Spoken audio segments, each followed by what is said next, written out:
Hey folks, welcome to the channel. I'm Don. As YouTube does, YouTube recommended a interview that Dwight Yoakam was giving because, I've reacted to a number of Dwight songs here. And so this caught my attention though. I get a lot of suggestions from YouTube and I don't go with 99% of them. This one, Dwight is talking about being rejected by Nashville. So I thought this could give us some insight because Dwight's an A-lister in the country community. So let's see. You explode on the scene with the guitars and Cadillacs. It took 9 years before but I began to play the nightclubs in and around Southern California. 5 sets a night, fist fights galore, and maybe a beer bottle thrown at your time or two. Yeah, well, never had the chicken wire experience. I never experienced that, even in Ohio when I played bars. In about 1981, 82, the scene in the rock clubs broke out and allowed me an access point to take the kind of neo honky-tonk that I was, because I never did the urban cowboy stuff. I got fired a lot because they would hire us expecting in 79, 80, 81, the music that was on commercial country radio. It never appealed to me. It didn't resonate with me. I was doing music that was 30 years, 40 years old at that point. But then you reach the point where you Wow. make this recording of Guitars, Cadillacs. Yeah.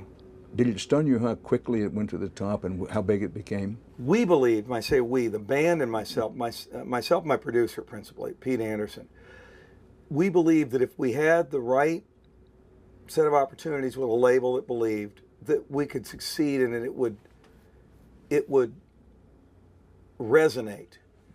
And it did beyond what we could have imagined. Did you think at that time things are going well, your dream is beginning to be true? Did you think back to the time when you went to Nashville and in effect Nashville didn't take to you and your music? Well, you know what? I do in part to what I've said about having gone there. It was even 1976 in Nashville. It was a whole different world environment than what it is today, or even in the early 90s. But it was what I didn't realize was that Nashville has never really been about live performance. It was about song publishing, songwriting. That's the access point. And I was a kid when you said it, I guess, who am I as a performer? I, in high school, had a rockabilly band. In my junior year of high school, I hosted a variety show with another guy from the theater department. But it led to my also bringing in guys from the music. I was in band, a marching band, and I was a drummer. I didn't know this. Part of the instrumental music department had put together, at that time, Sha Na Na was big. The revival of 50s music was happening. Right. So inadvertently, I ended up fronting that band. And it became the band that I used the last 2 years of my high school experience. It was Dwight and the Greasers, because they greased their hair back. And I was in Dwight? No, I didn't. I left my. Well, I had hair there. Dwight and the Greasers, and he didn't grease his hair back. Wow, who knew?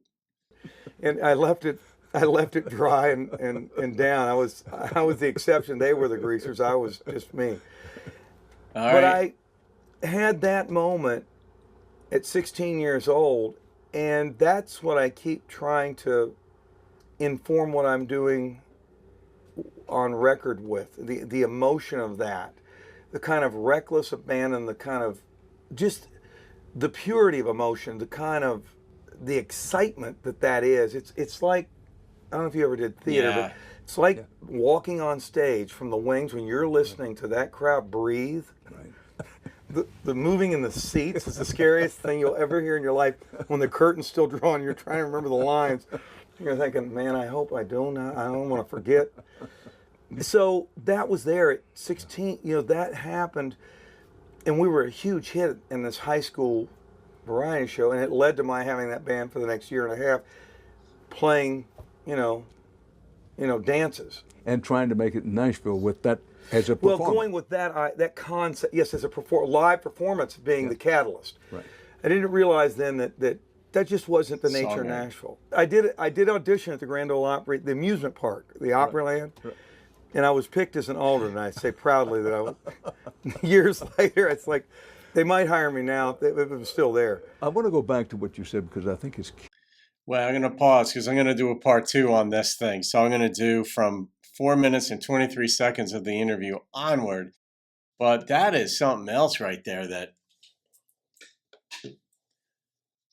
what he just said, that Nashville is not about performing, it's about songwriting, it's about publishing. And it is true. I mean, Sony, BMI, Warner, and all these guys there, there are so many publishing houses there.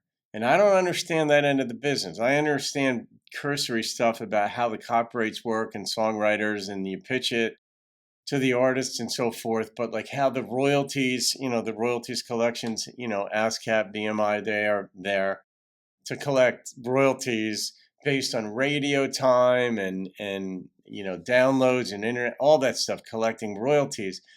But the songwriters get a piece of that unless the song itself is just bought. I don't know. I mean, some are. Like Bob Dylan's catalog, I think his whole catalog was purchased.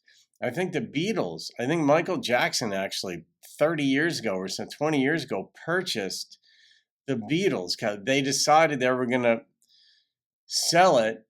And I think it sold then for like 300 million or $1 billion, some ludicrous, huge amount of money, because you buy it and then you turn around and you collect the revenues, however those are collected and for whatever they're collected. So I want to look into that more. And this got me, but I'm going to do a part 2 of this one, the second half of this interview, because this is fascinating. So there it is, guys. No rating on that one. That was just informational. I love this kind of stuff. I love learning. So have a great day. Keep publishing. I'll see you on another video, and keep rocking the country.